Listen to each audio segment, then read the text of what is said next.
Hello, everybody, and welcome to Turn to Page 37, Escape from Horror House.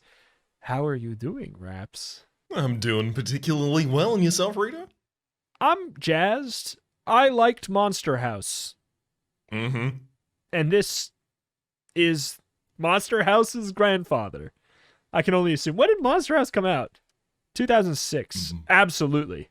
Now, I hate to reveal the behind the scene here, but I don't know what Monster House is. What is Monster House? It's an animated movie about a house that came to life evil styles, and it looked a lot like the cover of this book does.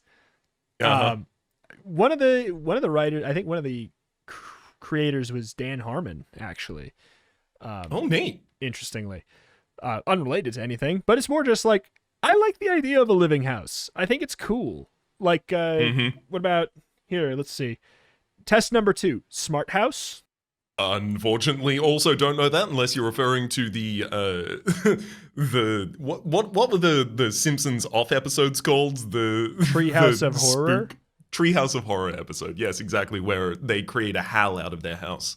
Yeah, I mean, it's honestly, that's kind of it. It was a Disney Channel original movie about a house that came to life and basically was like taking care of the family and especially the kids. And then it eventually manifested itself into an actual physical mom in the house. And it was, it was children's Black Mirror, basically. Yeah. It was just like a good old Black Mirror kids meal is what it was.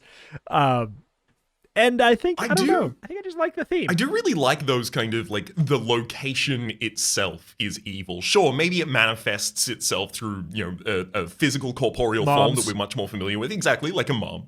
But the location itself is steeped in malice. This is also something that was like a trope for like a lot of horror films around this period of time and since. That is like the facade of the building that the horror film takes place in is often chosen specifically to look a lot like a face, like a menacing face, in the same way that this cover is, right? Yeah. So we've got two windows that depict the eyes. We've got kind of like a central figure, kind of, I guess you might call it like an inlet or an antechamber to the building, a lobby that sticks out in front of the building like a head. The gates near the front give a little bit of a sense of teeth. Yeah. I like it. I like it a lot. It is evil, rank, and very intimidating. I agree. Manifesting Moms is a good band name.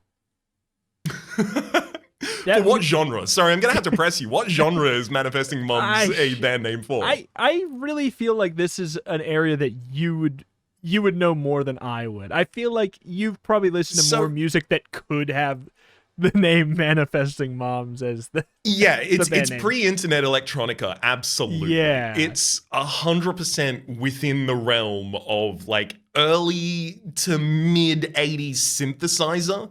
We're talking like, Tears for Fear kind of era. Hey, I'm with it. I'm with it, and I'm excited to get into this book. Would you like to beware me? I would love to. Okay, then wait a minute. Is there oh no! Beware! There's no beware page! Wait a minute! What? Wait! Where is it? How do I bewarn? Oh no! I will treat the back as the beware page here because it has a lot of the similar information, so... Do they? Beware! Do not read this book from beginning to end, especially because you're starting on the back page. Home is where the horror is. Strange things have been happening at your house all week. Chairs are overturned. Pictures are hung upside down. Weird messages are appearing on your walls. Your parents are convinced that you're responsible, but you know the truth. Poltergeists have moved into your house. Can you get rid of the evil spirits with just a little help from your friends? Or will you need the help of a trained professional like the creepy medium, Madame Matilda? And then what it always says, the whatever it always said. I can't remember. You decide the scares, etc. Reader beware. Man, how can they do this to us? But also at the same time, it does make me realize that it probably is the same thing that's on the back. Yeah, it's very much similar, right? We've checked them a couple of times. Yeah. But I'm livid nonetheless. This is currently my least favorite book. And I have one thing to go on, and it's that. You have to win me back, house book. I do wonder if, like, it's just this copy that hasn't had the Beware page copied or something like that. Or... I think that there's a real shot, because this is a scanned one on archive.org. So there's a real chance that this one just wasn't. They didn't scan that because they're like, oh, it's not important. Absolutely terribly wrong. Here's our proof perfect. Last week's episode was the book 2 in the Future, and it had a Beware page, so we know it stands. Oh, yeah, it's true. Well, let's get on to page 1. Let's do it. No fair! You moan. I didn't do anything! You cross your arms and glare at your mom. She glares back. One more word out of you and you're grounded for an extra week, honey. She declares. Your mouth snaps shut. You know she means it. And you know she'll never believe the truth. You gaze around at the mess in the living room, at the chairs balanced on top of the table, the paintings hanging upside down, the red and green handprints on the white walls. You shake your head. No, your mom will never believe that the real troublemaker here isn't you. It's a supernatural spirit. A poltergeist. Turn to page 2. This is a new start for Goosebumps. Yeah, exactly. Hitting the ground running. Like, starting us post activity is new. Mm-hmm. I don't like change. I miss my Beware page. I miss being there for the slow beginning. No, I actually do like the change. Strange things have been happening all week. Your 5-year-old sister Jen is way too little to pull off stunts like this, and you know your parents aren't to blame. So who else could be responsible for all this weirdness? The other day, you asked your best friend Bobby for his theory. He has a theory on everything. It sounds to me as if your house is being invaded by a poltergeist. Bobby informed you. Oh, what? You hate it when he uses words you don't know, which he does a lot, since he's basically a genius, at least on certain subjects, like aliens and conspiracies and monsters. A poltergeist is a ghost who likes to play practical jokes. He explained. They get you into trouble, they pull pranks, and, you know, the way a really obnoxious kid might put frogs in your bed at camp. Only this really obnoxious kid is, well, dead? Gulp. Everything Bobby described to you about poltergeist has been happening. The noises in the middle of the night, the messes all over the house, and just as Bobby predicted, the pranks are getting worse, bigger, scarier, and you're getting into more and more trouble. Turn to page 3. No TV, no visiting your friends, and no computer games. Your mom rattles off your punishment. And I expect this room to be spotless by the time I get back from picking up your little sister. Okay. You grumble. You know it's no use to protest. Your only hope is to figure out some way to get rid of the poltergeist, otherwise you'll be grounded for the rest of your life. Or worse. Your mom gives you one last stern look before she leaves. Are you satisfied? You shout at the walls. You drag the chairs down from the table. You finally got me into real trouble. I hope you're done now. A movement on the wall catches your eye. The handprints. They're changing. They're forming letters. You gasp. This is only the beginning. You read out loud. Your heart begins to thud. Whatever the invisible creature is, it's communicating with you. What do you want? You stammer. You stare as new letters appear. You stumble backwards with your eyes glued to the horrifying statement on the wall. A human body, the message reads. Yours. You want my body? Oh, my. Then come on, baby, let me know. It's a little too forward, House. 104? No. You whisper. This can't be happening. You blink a few times, but the words are still there every time you open your eyes. A knock at the door startles you. It tears you away from the terrifying words on the wall. You rush to answer. You fling open the door, and a strange woman stands on your doorstep. She is plump with wild-dyed red hair. She wears a long, dark blue skirt embroidered with clusters of stars that look like constellations. Her silvery top glitters, a lacy shawl is wrapped around her shoulders. I know you have a little problem, Miss Frizzle tells you. What she tells you, her voice is a croaking whisper. As soon as I get done driving this bus, I can help you. Turn to page 5.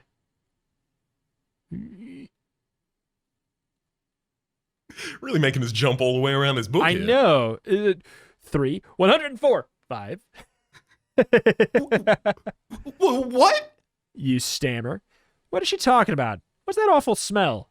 You sniff and realize that the odor is coming from the woman. She smells like burned hair and cabbage. The woman glances around and lowers her voice. You have an infestation, I believe. You stare at her blankly. Huh? You have a troublesome spirit known as a poltergeist on your hands? She says. Your mouth drops open. How did you know? You demand. Well, I am Madame Matilda, and I know everything. You must let me in. I can get rid of your uninvited guest. Should you let her in? She might be able to help you after all. She seems like someone who understands strange phenomena. Otherwise, how would she have known that you have a poltergeist? Unless she's one of them. Maybe she's taken its form to fool you. You stand staring at her eye to eye. What should you do? Let her in. Flip back to page 4. If you decide to shut her out, page 87. I mean, I have a sneaking suspicion this is just picking the path. I think this Yeah, right. Whether or not we're going to accept her help and have to deal with the instability of trying to figure out if she's a good character or a bad character and how she'll deal with the poltergeist, or ask for our friend's help. So wait, does it say if we shut it, does it say we're going to get our friend's help? It doesn't say, I but think it that is does the say implication. it says, or rather said on the quote-unquote beware page, that either we need a little help from our friends, or maybe we'll get help from the mystic. Yeah. I fight for my friends. I would like Honestly, to go to I also like that. I like the idea of what's his name, Bobby, just happening to be the person who knows a lot about poltergeists and managing to finally put that to good use. Yeah, I think that I want Bobby to shine. I want Bobby to shine. 87. Thanks. You tell Madame Matilda, quote unquote. But I think you have the wrong house. I'm never wrong. The tiny woman insists. She tries to push past you into the house, but you're too quick for her. Wham! You slam the door shut and lock it. Now what do I do? You turn and lean against the door. Madame Matilda was right about one thing. You need to bring in help. No way you can handle this alone. Bobby is a definite. He's sure to have some ideas. And Lisa, she's perfect for something like this. Because of reasons. You're really glad that Lisa has been your friend since the first grade. Otherwise, she'd scare you. She's tough, and nothing is too creepy or gross for her. Feeling much better, you dash across the living room and grab the phone in the kitchen. The door opens for you. By itself. Turn all the way back to page 6. This is so mean. You step into the kitchen. Everything seems normal. Except the refrigerator magnets are sticking to the dishwasher. No big deal. Sometimes your little sister puts them there. Huh, you think. If I use the phone, the poltergeist might hear me. Maybe I should go to Bobby's to come up with a plan. You jump when the phone on the wall rings. It's your mom. I just wanted to inform you, I'm going to be checking up on you. She informs you. I'm serious about this punishment. You hang up. There goes that idea. Now what? Wow? That sure is going to help with your punishment. He thought about going outside, and immediately the phone rang. I just want to let you know, no, don't you dare. Yeah. You glance around. Yikes. The refrigerator magnets are back on the refrigerator. The poltergeist must be in the room with you. I know, you think. Electronic mail. I'll send Bobby a message telling him to get Lisa and come over. One problem. Your computer is loaded with games, and your mom locked it up as part of your punishment. The only available computer is your mom's in the basement. And you're pretty sure the burned out light bulb down there has not been replaced. You have to do something, but what?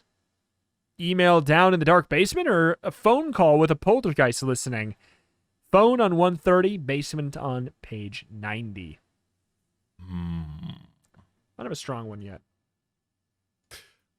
So my only inclination here is that I think it's possible, and this is a long bow to draw, admittedly, but I think it's possible that if we have to have a phone call with the poltergeist listening in, we need to also communicate on some level to Bobby that what I'm saying may not necessarily be exactly what I mean in this instance. You know, I'm the standard, like, I'm being listened in on, like, the line is hot. That's not even the bird is watching the canary, like something subterfuge like. I think Bobby would pick up on that. I think he would know that we've been talking about poltergeists recently. He's apparently a genius with all things in respect to this. I think it's entirely possible that he'd be like, oh, this is an intrigue. I'm deep in. Yes, yes, yes, I understand. When you say there's not a poltergeist, what you mean is there is one. Yeah, I think that is accurate. I have already turned to page 130. Let's do it. Forget the basement, you think? I need help, and I need it now. You pick up the phone and dial Bobby. Bobby, it's me. You blurt before he finishes saying hello. You scan the kitchen, trying to decide whether or not you're alone. So what's up? He asks. You sound funny. A frying pan rises and hovers a few inches above the stove, and you try and stay calm. But you can't. Get over here right away! You scream into the phone. What's wrong? Bobby responds. Don't ask questions! Just get Lisa and come over! You slam the phone down now. Oh well. There went your plan to keep the poltergeist from knowing what you were up to. You wonder what the spirits will do now. Turn to page 30. Yeah, it's not very all right, never funny. mind. Oh. It's not an in-depth plan that we were communicating at the absolute least. Like, it wasn't like, hey, Bobby, can you come and kneel behind the poltergeist so I can tabletop him? Like, he's not going to be especially wary of anything except for people turning up. Yeah, bring your polter gun to murder the poltergeist, please. Now, at 6:15 p.m., please. Yes, the south door. Yeah. All right, page 30. The frying pan settles back down onto the stove. Phew, you're afraid he's going to attack you. But where's the poltergeist now, you wonder? You check your watch. Bobby and Lisa should be here in just a few minutes. Relief floods through you when the doorbell rings and you dash into the living room. You reach to unlock the door, but a powerful invisible force grips your wrist. Hey! You cry. The doorbell rings again. Open up! Lisa shouts. Are you okay? Bobby calls through the door. No! You start to scream, but a pillow leaps up off the couch. It shoves its corner into your mouth. Something drags you back towards the kitchen. You watch in horror as armchairs hurtle across the room and pile up in front of the door. Then the coffee table. Some lamps. Once the door is blocked completely, the force releases you. You spit out the pillow. Your tongue is all cottony from the rough fabric. You stare at the teetering tower of furniture. You don't hear Bobby or Lisa anymore. You hope they haven't left. Maybe you can catch them if you run out the back door. Dash into the kitchen on page 73. Don't go! You shout. You run into the kitchen. Oh no. Another pile of furniture blocks the back door. The kitchen table balances on top of the chairs and the dish cupboard. The dish cupboard. which are all shoved up against the door. You reach up to pull down at a heavy table. As you stretch your arms towards it, you feel a tickle in your armpits. Oh no, how do they know your tickle spot? You can't help it. You giggle, you wriggle. It's as if hundreds of unseen hands are attacking your most ticklish spot. Stop! You gasp with your face turning red. You flop to the floor. No! You shriek. Please! I can't breathe! The tickling, it's all over your body. You roll around, kicking your legs in the air. Your ribs start to hurt from laughing so hard. Your lungs begin to burn. You can't catch your breath. The poltergeists, they're going to tickle you to death. You gasp for air, tearing at your shirt collar. Sweat beads up on your forehead. Still, you keep giggling. You feel your face turning blue. Then everything goes black. Oh well. Things didn't turn out so well this time, but at least you can say you died laughing. The end. That'd be a brutal way to go. That would be an extremely brutal way to go. I just want to take 1 second, though, to acknowledge that our main character here said, oh, they started tickling my armpits. How did they know my secret tickle location? Yeah. Yeah. You poltergeist. I mean, my armpits. It's such That's like You'll never one guess. of 2 premium locations. Bottom of the foot with a feather in a cartoon, or Yes. the armpits. Yes. Dark and gritty in real life. Yes. All right, well, page 90 it is, which is... Let's do it. Wait. Sending that an really? email in the basement. Yeah, I do okay. believe this is the last time we had a Yeah. free choice. I think so. You don't want the poltergeist to know what you're up to, so you grab a textbook from the counter. You don't want it to think you're going downstairs to do... Wait, you do want it to think you're going downstairs to do your homework. You open the basement door, you flick on the light switch. Nothing. Just as you expected. You wait for your eyes to adjust to the dark, and you carefully lower your foot down a step. Wham! The door slams shut behind you. Whoa! You cry. Startled, you trip and fall down the flight of stairs. You land sprawling on the floor. Ow! You sit up in the dark, dank room, and you check yourself out. Your elbows are scraped, but no serious damage. You feel your way over to your mom's desk. Yikes! You squeak. Something just ran across your foot. Is it a rat? A poltergeist? Polter rat? Either way, you don't like it. You fumble around and find the lamp. You flick it on and let out a strangled scream. Find out what's in the basement on page 92. Hundreds of faces stare at you from the walls. Pale, ghostly faces with blank eyes. Their mouths are twisted as though they're screaming. The basement walls shimmer with them. You back away and then scramble up the stairs. You gasp as terror grips your lungs. You hurl yourself at the door. Wham! It doesn't open. The force throws you backwards. You stumble down a few steps. You glance at the wall again. Huh? Faces have vanished. Peer down into the dark basement. The lamp casts weird shadows all over the room. Did you imagine those horrifying faces, or is the basement full of ghosts? And so many of them. If the faces really are there, you're in a lot more trouble than you thought. Well, your only hope of getting help is through email. You have to go back to the basement, faces or no faces. You hurry down the stairs and turn on the computer. Want to go for this? Bobby, help! You type. I'm trapped in the basement with ghosts. Come over right away! You hit send and then quickly click to the main page of your online... I love it. Yeah, then you quickly click to the main page of your online program. You hope that poltergeists aren't reading over your shoulder. Turn to page 96. For the absolute full effects of that online program line, let me also note, it was online with a hyphen between on and line. Yeah. This is old. Online program. We're using our web crawler to go to our online program. Yep. You stare at the screen. Come on, Bobby. You murmur.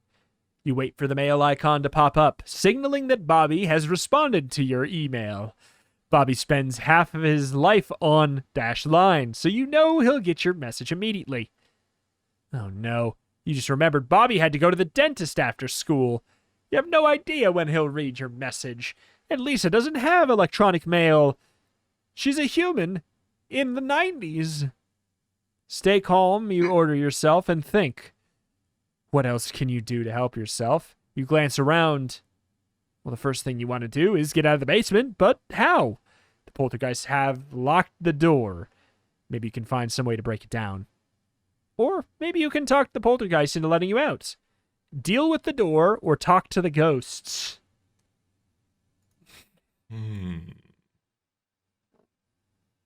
I mean, so deal with the door as in find a way to break it down. I think so. That is what they seem to intimate here, but maybe we could get more than just leaving the room by talking to the ghosts. A little bit of information, perhaps. I think that, yeah, I like it from a meta angle of learning more about the ghosts. Mm-hmm. Even if it leads to an immediate death, it's still data gathering.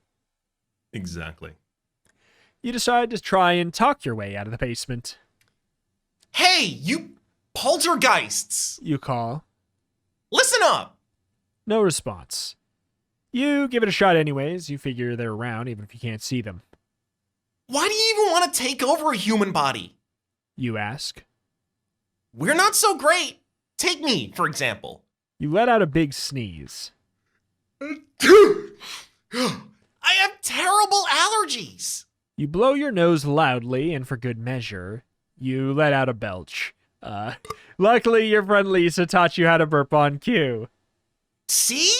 We're always breaking down, falling apart. It's totally inconvenient to be human.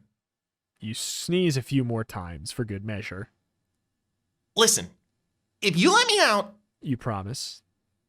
I'll find you something even better to take over. You burp again. Something less unpredictable. You hold your breath and wait. The door pops open. It worked. The poltergeists are letting you out. Turn to page 70. All right, Rito, I seldom interrupt as hard as this, but I need you to tell me what would be the form you Pistol would want shrimp. to take over in a... Cool. I got asked and answered. Pistol shrimp. Good. You dash up the stairs. You don't want to give the poltergeist the chance to change their minds. If they have minds. Someone pounds on the front door. Open up. You hear Bobby shout. Yeah. Lisa joins in. What's going on? You hurry to the door and fling it open. You need to clue Lisa and Bobby in on what's happening without tipping off the poltergeists. Hi, guys. You greet your friends. You let out a terrible sneeze.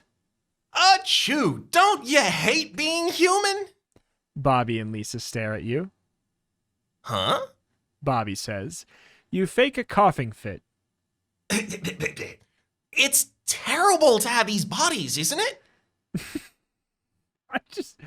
I actually love this. Thinking about This is how I greet my friends. Honestly, it's not far from me. I entered the Discord call today saying my body has betrayed me this week. So this is not far, just from how I communicate. Direct eye contact. Yeah, boom, direct eye contact. I saw some friends that had moved international about 7 years ago, and they were back in Australia for a period of time recently. And one of the very first conversations we had was we all sat down and went, okay, what have we been diagnosed with? It's realistic. Yeah. You peer directly into Bobby's eyes. He knows about the weird stuff going on in your house. Will he catch your clues? Oh, yeah. Bobby coughs a little. Oh, shucks, these rotten bodies. Yeah, he gets it. He'll go along with your act, Why are you two acting like a pair of weirdos? Lisa demands. Uh-oh. Lisa's not on the same wavelength as you and Bobby. She has a healthy body and a healthy life. Ah! No, she's already been taken over by a poltergeist. Oh, you're right. Yeah, that's right. Get her to catch the wave on page 60. Lisa pushes past you into the houses. So, what's the big emergency? She asks. She glances around. You and Bobby follow her. You pretend to limp. Bobby watches you and then bends over as if his back hurts. Oh, these aching bones! Bobby complains. Lisa, You say. isn't being a human tough work? You, you nod up and down, trying to get her to agree. Always having to repair these silly bodies? She puts her hands on her hips. What are you talking about? Why are you being such freaks? You punch Lisa's arm. Ow! She exclaims. That hurt! So breakable. You address the room again. So, poltergeists, should we find something else for you to be? You know, something other than human? You gaze meaningfully at your friends. Lisa's mouth drops open. She finally caught your drift. Thud. She collapses to the floor. Oh, these pesky human legs! She whines. Oh, they're always giving out on me. Well? You ask the poltergeist again. Bobby gasps. He points at the wall. The word yes is scrawled across your mom's favorite painting. Turn to page 32. I actually really like this storyline a lot. Mm-hmm. I really do. Let's go find something in my room. You suggest. You have no idea what you're going to offer the poltergeist, but you plan to recommend something that can't hurt you. Lisa and Bobby follow you up the stairs. You assume the poltergeists are following too. Your mind races. What to offer? I know, you think. My ant farm. What could be less threatening than tiny little ants, especially since they're trapped between panes of glass? Yes, you hurry to your room. As you pass your sister Jen's room, you notice her doll collection. Maybe you should have the poltergeist turned into dolls. They're not even alive. Huh. Which will it be? Dolls 85, Ants 111. I have seen both these horror movies, so Mm-hmm. it could be either. It really doesn't. There's no. I think. You know, I don't know. Rito, What? So far, the poltergeists have pulled, pranks. Mm-hmm. Now, on the scale of, harmless joke to YouTube prank, like it's about in the middle, right? Yeah. I feel like I don't have any reason to be, mean or aggressive towards these poltergeists. There is, on some level, an interpretation of this story that goes, there's a disembodied spirit that is trying to find its way back into a form, and it only can communicate through these methods. I want to give them a doll's body. I think that's a better body for them. It seems kind of within the realm of their vibe. Yeah. Like, I think the BuzzFeed quiz would say that you're giving doll energy over ant energy. Yeah, let's make these dolls poltergeist coded. Yeah. I think this poltergeist is kind of a bit of a Monica. The ant farm is ideal, you decide. Tiny creature. Wait, what? I thought that 111 was dolls. There we go. 85. I know the perfect thing! You declare. Dolls! You lead everyone into Jen's room. You see? You gesture at Jen's huge doll collection. Plenty for everyone. You, Lisa, and Bobby exchange worried glances. Will the poltergeist go for it? And if they do, what will happen? You hear a high-pitched buzz, then a large, hard plastic doll stands up. It vibrates and lifts off the floor. It hovers a few inches above the ground. You smell something burning. The doll's curls frizz as if the doll has been stuck its finger into a socket. Its blue eyes blink. They glow with a sickly yellow gleam. Other dolls rise around you, sparks shooting from their fingers. A baby doll's face melts, the plastic dripping onto its nightie. Blam! One of the smaller dolls explodes. You shield your eyes from the flying doll debris. Yikes. What would happen to you if the poltergeist took over your body? You, Lisa, and Bobby stare at the dozens of hovering toys. Your hearts pound. You had no idea there were so many poltergeists. Turn to page 62. I just saw so many faces on the wall. I did not realize that meant there were so many of them. Oh, I legitimately discarded that as spooky house stuff rather than thinking about the actual presence of spirits. Oh. Well, hey, maybe I'm wrong. The dolls suddenly clatter onto the floor. They lie motionless. What's going on? You wonder. The largest doll rises. It strides stiffly over to Jen's blackboard. Your eyes widen in amazement as it picks up a piece of chalk and scrawls a message on the blackboard. You can have it. Need to rest. Shape-shifting is tough work. Well, then we won't disturb you. You assure them. Take all the time you need. You nod your head towards the door. Bobby and Lisa follow you downstairs. This could be our big break. You whisper. We can get rid of them while they're resting. We just have to figure out how. We could take them to the dump. Lisa suggests, finally. That's where everyone gets rid of their stuff. I don't know. You murmur. Couldn't they find their way back? Let's bury them in the yard. Bobby says. You're not sure if you like the idea of poltergeist dolls being so close to the house, but you need to do something fast before they wake up. And you find out what powers that they really have. If you would like to bury them in the backyard, 55, take them to the dump on page 26. Boy, you know, I don't think that either of these are successful ways to rid a poltergeist. Bury them? Yeah. I feel like they just will, phase through the ground. I think that dump is slightly better just because of distance. But if I would want that, it would be like, I hope we find a better way to dispose of them on the way. Mm-hmm. That's kind of my lead, but I'm not.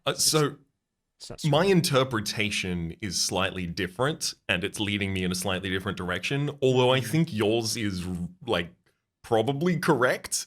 Mine is still working on the assumption that there is an amiable solution here, and they're probably not going to like being taken to the dump. But maybe being disembodied dead spirits, they would think that being buried in the backyard is particularly restful. Literally, I don't think my idea is worth the breath I've spent on it so far. Let's take them to the dump.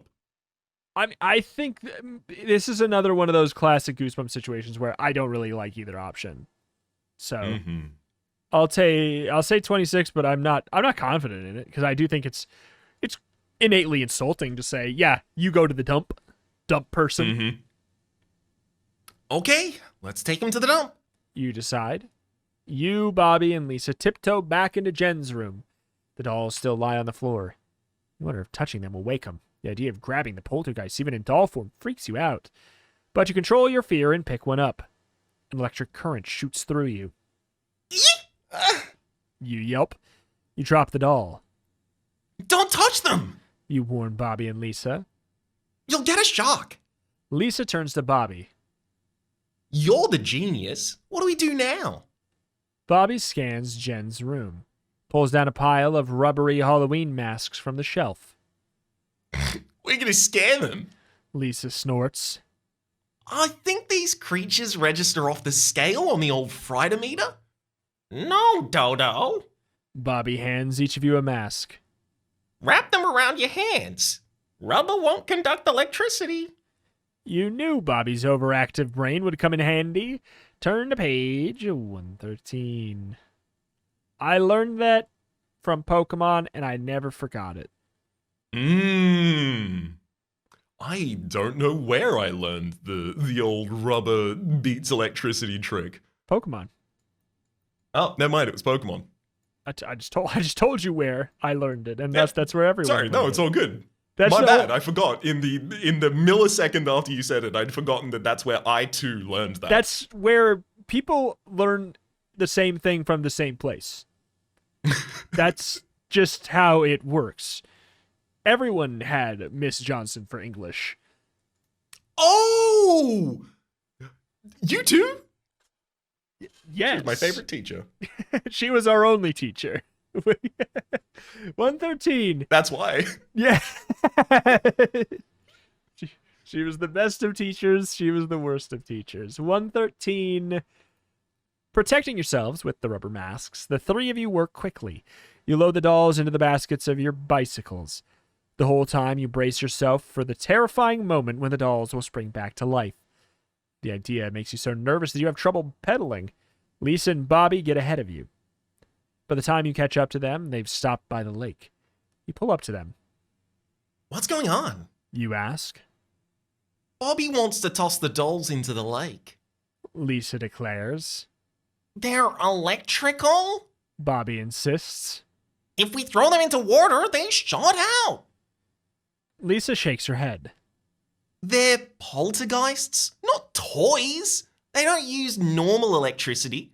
I think we should stick to our original plan and leave them at the dump. Bobby's idea makes sense, and it means you don't have to ride the rest of the way to the dump. You can get rid of the dolls now before they wake up, but Lisa has a point too. They're really electrical. Who knows what'll happen when they hit the water? Throw them into the lake on page 126, or bring them the rest of the way to the dump on page 48. I mean, I kind of have to stick to my guns at this point and say I hoped on the way to the dump we'd find somewhere else to get rid of them. Mm-hmm. Hey, on exactly that basis, I am more than willing to throw them into the lake on the page 126. I do agree with Lisa that, this is not normal electricity. Yeah. We can't totally believe this is going to short them out. But at the same time, I don't think the dump's going to work either. So. Yeah, what's going to short them out at the dump? Just like, it's not... Oh, they've got little doll noses. They're going to smell all the bad smells from the dump and it'll short circuit their systems. Hell, maybe. 126. What could go wrong? That's a great idea, Bobby. That's the thing. The other thing is I trust Bobby. He would never steer us wrong. He's smart. You exclaim. You're relieved you don't have to deal with the dolls anymore. The three of you haul the dolls to the edge of the lake and hurl them into the water. Bzz, bzz, bzz. Sparks shoot out of the lake the moment the dolls hit, and a deafening roar from deep within the lake makes you cover your ears. The water churns violently, sending up yellow, green, and red spray.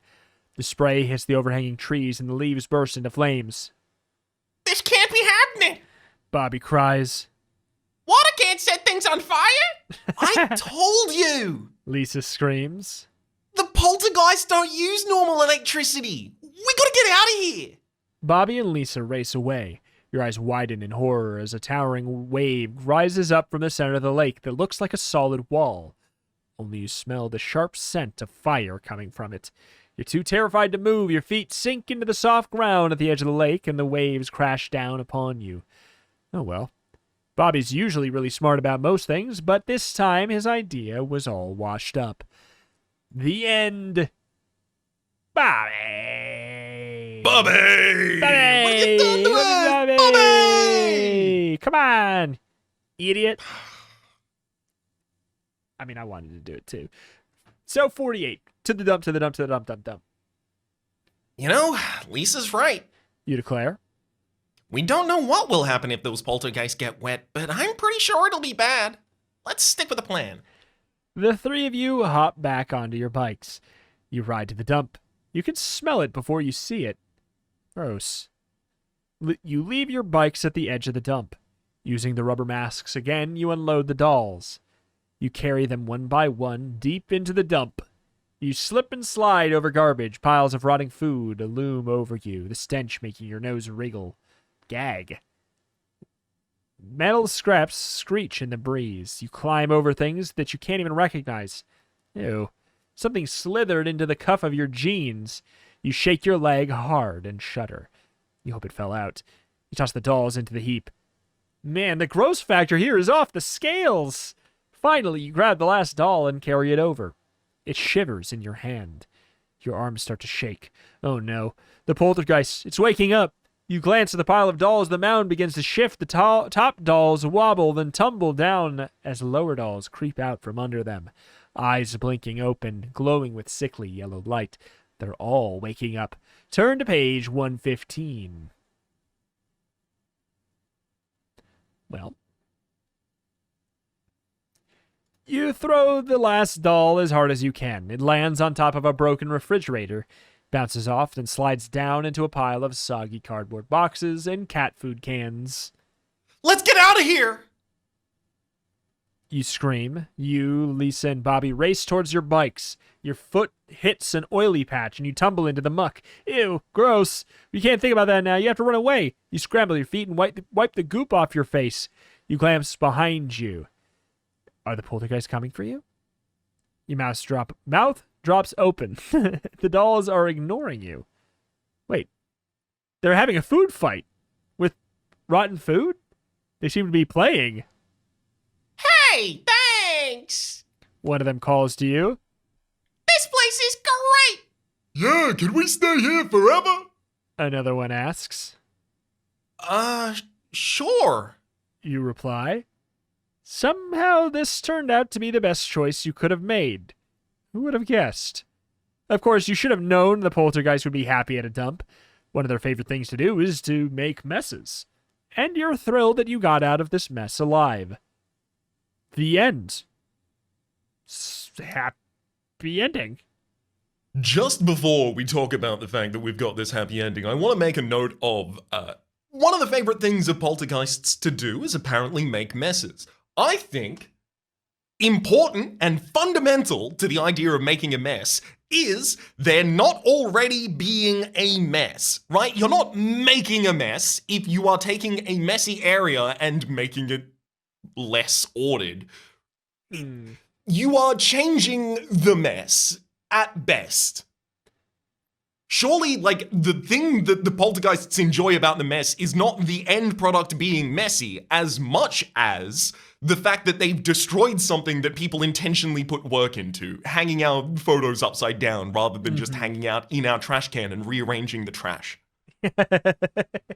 I bet he really wanted this banana peel on the bottom. But now it's going to be on the top, and it's rotten. Now it'll stink just a little bit more when he lifts the lid. Yeah. Well, hey, happy end. Yeah, this is an unmitigated success. It is literally just unequivocally good. What happened here, which is surprising. It's surprising, and it's very early. Yeah, I mean, we'll definitely like look down another path, but like, Absolutely. I'm But already where is our pleased. last branch? I was digging back through. Is it 55 maybe? It's burying the dolls. That is not very recent, but hey. Mm-hmm. I mean, we'll write it out for a little bit. Why not?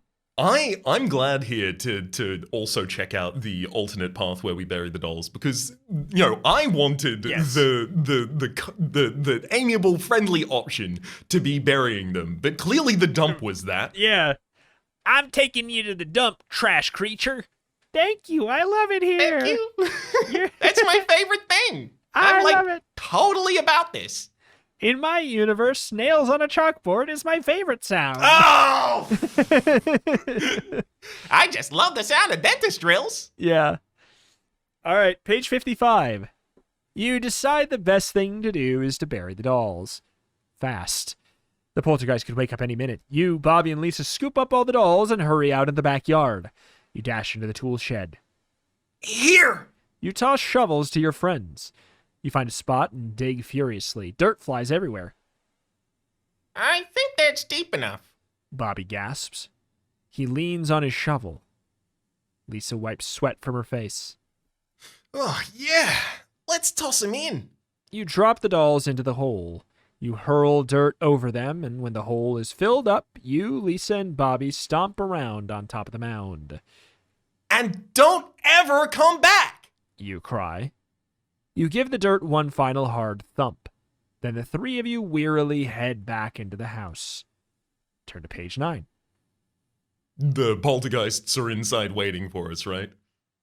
I think that is going to be the implication, yeah. I never knew digging was such hard work. You declare. You reach into the refrigerator for a pitcher of lemonade. Bobby sets out glasses as Lisa rummages for cookies. I know. Bobby agrees. Every muscle hurts. Lisa plops down at the counter. But we did it. We buried those horrible creatures. You clink your lemonade glasses together in victory. You throw your heads back and laugh. Then you think of something. I'm gonna have to come up with an explanation for where all Jen's dolls went. Tell her they went to the mall. Lisa jokes. You know, to visit their friends. She should go for that. Bobby comments with a grin. Do you think my parents will notice that hole? You wonder. After all, it is pretty big. You cross to the window to check out the hole and gasp in horror. Turn to page 20.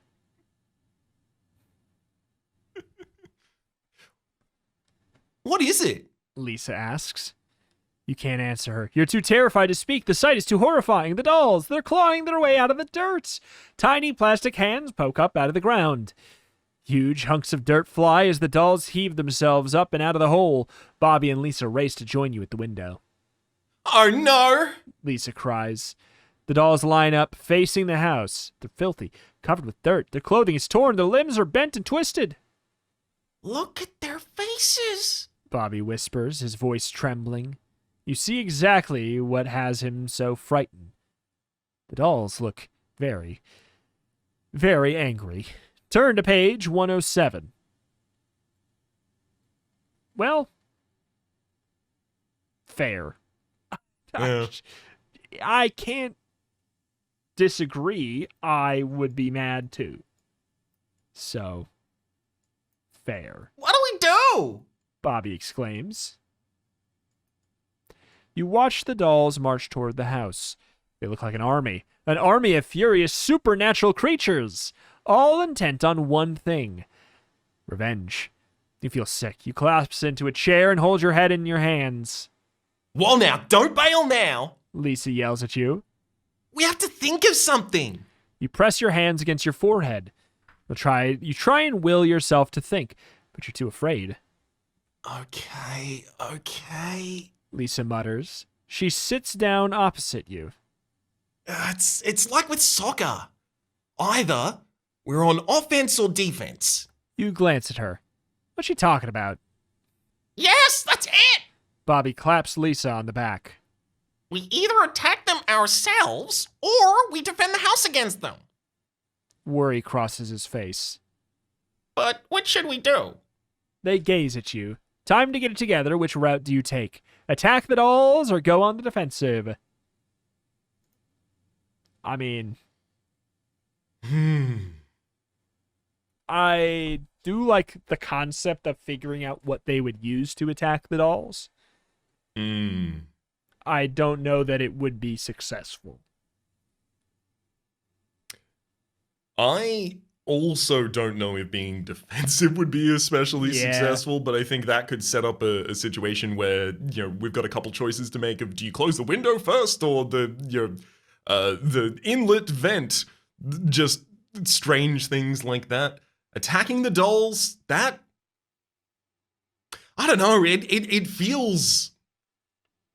it feels like we tried to bury them and they were like, no. And we were like, okay, I'm going to kick you instead. That's a downgrade from the first option. If the first option didn't work, I can't imagine that running out to bull rush them will. But yeah, but also, honestly, I'm fine with either. Digging them and putting them in a hole is almost a defensive option as well. Yeah, it's true, like, we didn't decapitate them.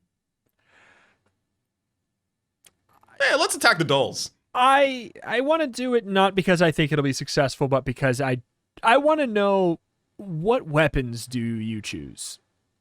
Mm-hmm. Oh, hey, look at this. All right. We'll go after him. You decide.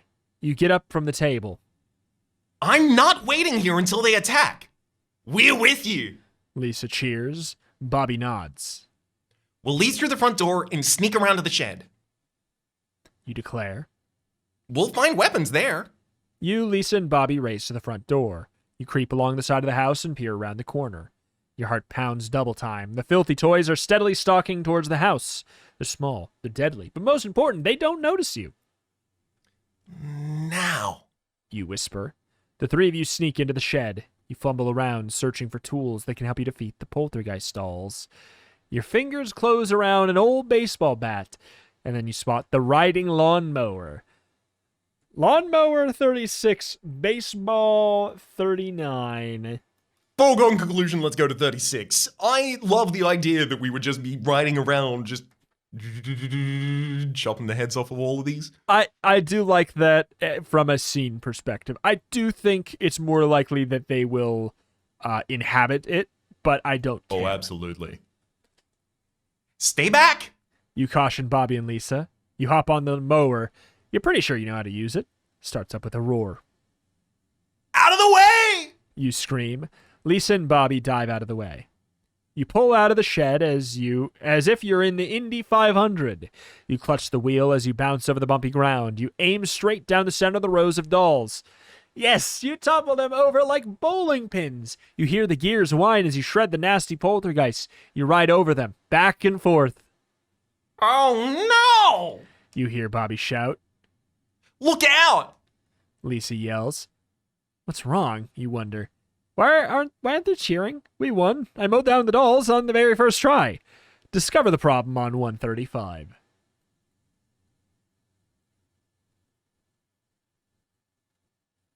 You glance behind you and gasp. The dolls, they're popping back up. In pieces. You shredded them, all right. And now each and every one of the pieces is coming after you. Legs, feet, head, bodies all swarm across the lawn after the mower. An arm leaps up and smacks you in the head. Ah! You cry. More and more doll pieces fly at you. You can't see. Wham! You plow the mower into the tree. You tumble out of the seat and onto the grass. Plastic body parts fling themselves onto you. You crumple to the ground. You're covered in doll pieces. From under the pile of doll pieces, you hear the mower start up again, and it's headed straight for you. Now that they don't want to take over your body, they don't care what happens to it. Better think of something quick before these dolls give you a new reason to hate mowing the lawn. The end. Yeah. Yeah. Yeah. Yeah. It's pretty much exactly how it had to go, but I'm still glad to have gone there. I think it's 66? Oh no, that's 39. Wait. Yeah. I got a Microsoft Paint sheet open. Good work. You clutch the baseball bat. The three of you tear out of the tool shed. Bobby turns on the hose full blast. The force knocks over some of the dolls. Lisa tosses approaching dolls aside with the rake. But they still keep coming and coming. You grab the bat, watching in horror. It seems as if no matter what, you can't stop them. Turn to page 45. Tell me we at least use the bat. The ground is muddy from the water Bobby sprays at the dolls. Some of them get stuck in the pools of dirt. Lisa continues lashing out with her rake. One of the larger dolls makes its move. It heads straight towards you. You take careful aim. Thwack! The doll's head goes flying. Shimmering light shoots out of the neck of the headless doll. Oh no. No, you release the energy of the poltergeist when you knock off the head. The light spewing from the doll forms itself into a horrible, grinning face. Goop slides down the corners of its cruel, twisted mouth. Your hands shake so hard that you lose your grip of the bat. It clanks to the ground. The face in the light stretches towards you. Closer. Closer. Thank you for freeing me. No. 109.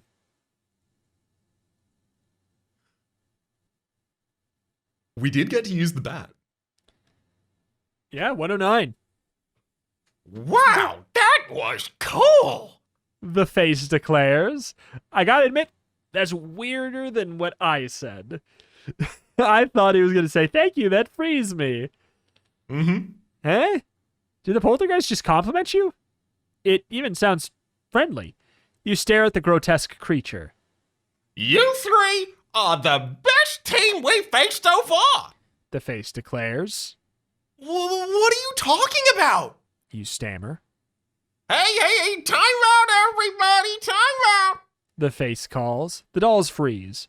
The face swoops right beside you. You beat us this time, but some of the others want to play 2 out of 3. The face laughs. At least you think that's what that awful sound is. We're having a trouble with the idea that your team is winning. Try and figure out what the creature's talking about on page 18. Ooh, I already like this path. Well, Play? Win? you try and grasp the situation. You mean this whole haunting, taking over my body thing was some kind of game? Sure. I mean, you didn't know? It laughs again. Wow! You really thought we were gonna take over your body? What a hoot! Once you, Bobby, and Lisa get over your shock, you spend the rest of the afternoon playing with the poltergeists. Now that you know none of it is for real, you kind of even have fun. Sort of. The final score is Kids 2, Poltergeist 1, which means they have to leave you alone and find some other kid to torment or team up with. The end. 2 unequivocally good endings.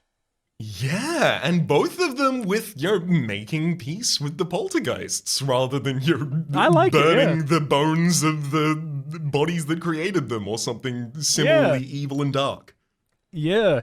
Decapitate the dolls. Put them in the ocean. I mean, so one of the steps along this line was decapitating a doll. I guess that is true. But, and also we did try and put them in the ocean. Yeah. Well, hey. Hey, did we ever try and be defensive against them?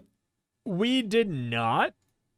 Do you? I'd kind of like to have a quick look at the defensive path if that's possible, because I can only imagine, given the fact that the good path ends here, that the defensive path is relatively soon a negative end. I'm not so sure about that, but we'll find out. 125. Let's give it a go. We defend ourselves. You announce. We don't let them get to us. We just need to keep them out of the house. The 3 of you spring into action. You lock the back door. You, Lisa, and Bobby pull the kitchen table in front of it. You glance around. Okay. What next? The front door? Lisa suggests. Crash. The dolls burst through the kitchen window. Glass flies everywhere. Ah! You shriek. You race towards the living room, and a doll trips you. You sprawl on the glass-covered floor, and a doll sinks its tiny little teeth into your hand. Ow! You cry. Another tears at your legs with its tiny little hands. They may be small, but they're powerful. And it looks like they don't want to take over your body anymore. Instead, they want to annihilate you. Turn to page 132. Oh, okay. You hear Lisa and Bobby scream. Something grabs your hand and tugs. Hard. No! You shriek. Uh-oh. Looks like the dolls are going to tear you to pieces. For fun. Oh well, playing defense wasn't the best choice, was it? In fact, you could say your whole game plan kind of fell apart. The end. All right, well, hey, that does put that to rest.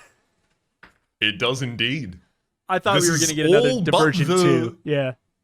Yeah, this is all but the Madam line. Hell yeah. Dang. Well, I enjoyed it. I think it's fun. I think it ended in a playful way. It started out like without, wasting too much time with the setup, and then it got into it, and then it had a kind of a playful optimistic-ish end to it that makes, I don't know. Yeah, I like this take on a little poltergeist. I enjoyed it.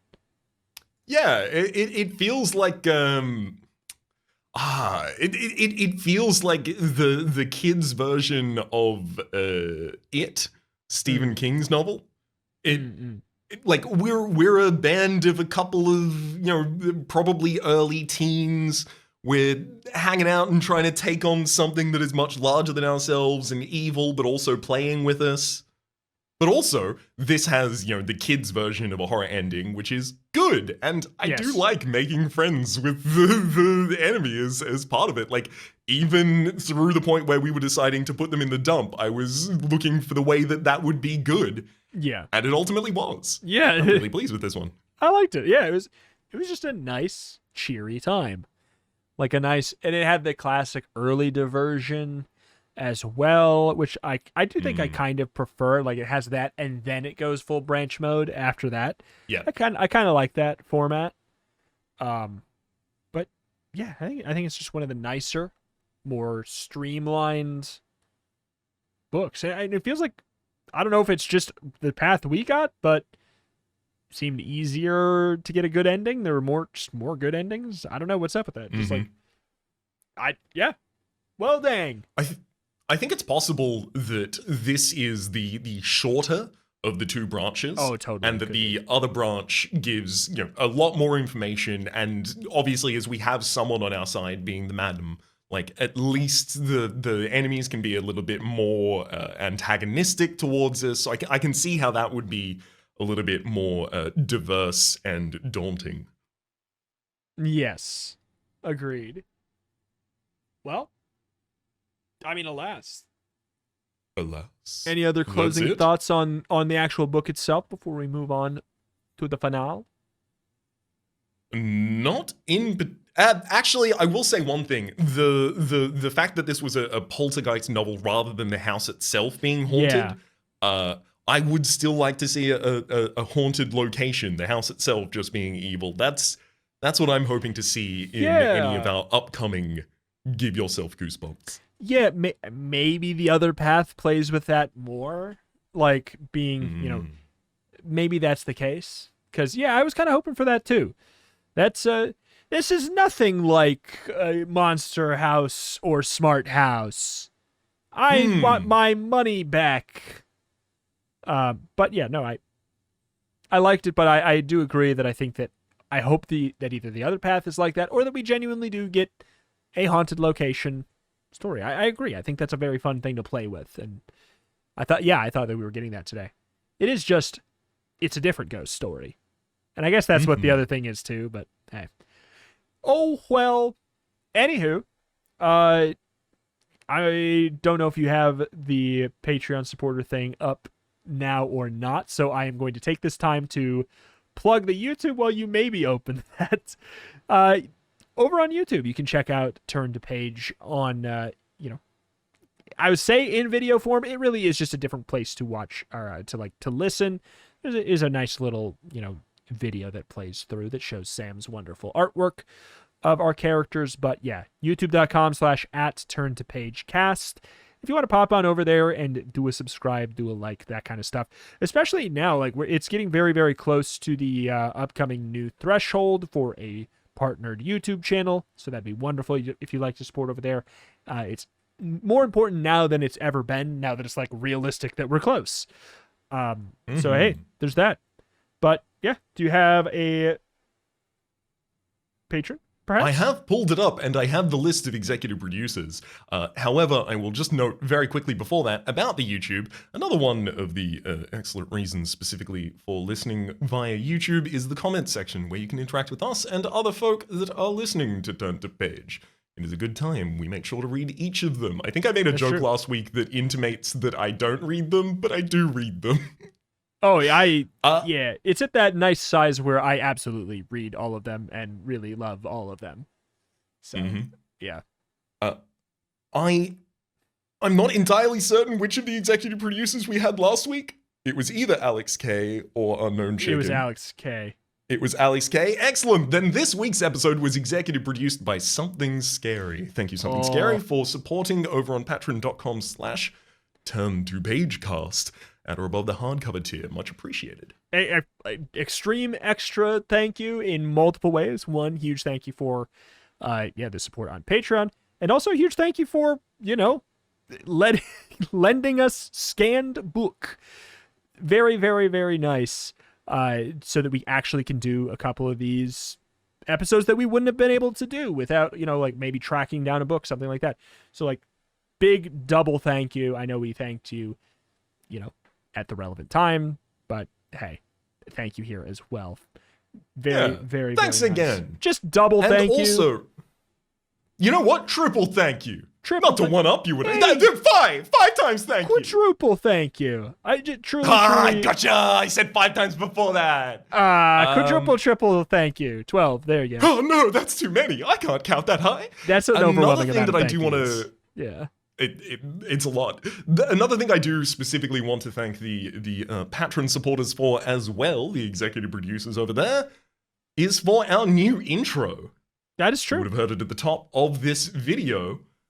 Very, very, very pleased with it. It's done by Christoph Jakob. It sounds super cool and fun and fantasy. I'm just really, really excited about it. It's the kind of thing that we get to invest in a little bit via the money that comes in via that patron. So thank you for supporting the show and allowing us to raise the production quality. Yeah. It's so good. Does great work. You can also, I mean, I say this just because, you know, this is also linked to our YouTube channels where this may be relevant. You may know Christoph's work from the video game Revita, which you may have, you know, heard that soundtrack. He does great work. He did the soundtrack for Revita as well. And yeah, he did our intro, and it's so good. It's so good. Huge thank you. But hey, I think that's that. Again, yeah, wonderful, huge thank you to all the supporters on Patreon. Oh, now you've got me doing it. Patreon, Patreon, patreon.com/turntopagecast is where you can support this podcast and help us do cool things like get the rest of the books we need. It's been like very helpful with making that not feel like a stupid expense to take on, and getting the cool thing like the art commissions and the music. Those are literally from there. Like, this podcast is cards on the table. It's not making money. It's not making money at all, like in the current form. But the Patreon stuff is a wonderful way to help alleviate that while still letting us make it cooler and turn it into something that, I don't know, more people will be excited about. So huge thank you. It's kind of like this fun exponential growth of enjoyment, right? So huge thank you. And thank you for any continued support beyond this point, if you're listening in the far future. Huge thanks. But alas, I think that's enough outro. We've plugged other things before, but we'll save those for the future. That's the stuff for today. Thank you for watching, listening, etc., etc. And we'll see you next time. Bye-bye. Adieu.